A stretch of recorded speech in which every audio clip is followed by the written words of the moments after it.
Seconde épître de Paul aux Corinthiens, chapitre 5. Nous savons en effet que si cette tente où nous habitons sur la terre est détruite, nous avons dans le ciel un édifice qui est l'ouvrage de Dieu, une demeure éternelle qui n'a pas été faite de main d'homme. Aussi nous gémissons dans cette tente, désirant revêtir notre domicile céleste, si du moins nous sommes trouvés vêtus, et non pas nus. Car tandis que nous sommes dans cette tente, nous gémissons accablés, parce que nous voulons non pas nous dépouiller, mais nous revêtir, afin que ce qui est mortel soit englouti par la vie. Et celui qui nous a formés pour cela, c'est Dieu, qui nous a donné les arts de l'esprit. Nous sommes donc toujours pleins de confiance, et nous savons qu'en demeurant dans ce corps, nous demeurons loin du Seigneur, car nous marchons par la foi, et non par la vue. Nous sommes pleins de confiance, et nous aimons mieux quitter ce corps et demeurer auprès du Seigneur. C'est pour cela aussi que nous nous efforçons de lui être agréables, soit que nous demeurions dans ce corps, soit que nous le quittions. Car il nous faut tous comparaître devant le tribunal de Christ, afin que chacun reçoive selon le bien ou le mal qu'il aura fait, étant dans ce corps.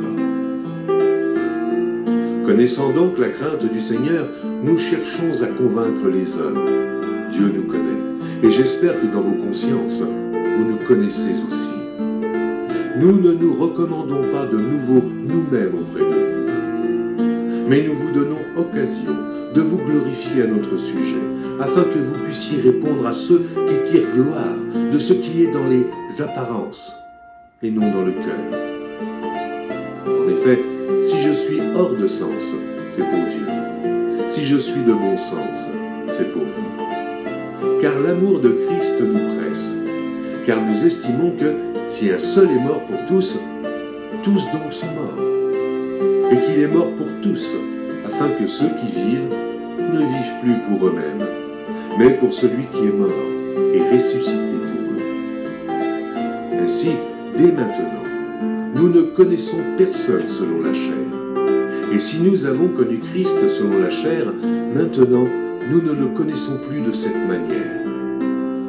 Si quelqu'un est en Christ, il est une nouvelle créature. Les choses anciennes sont passées. Voici, toutes choses sont devenues nouvelles. Et tout cela vient de Dieu, qui nous a réconciliés avec lui par Christ et qui nous a donné le ministère de la réconciliation. Car Dieu était en Christ, réconciliant le monde avec lui-même, en n'imputant point aux hommes leurs offenses. Et il a mis en nous la parole de la réconciliation. Nous faisons donc les fonctions d'ambassadeurs pour Christ, comme si Dieu exhortait par nous. Nous vous en supplions, au nom de Christ, soyez réconciliés avec Dieu.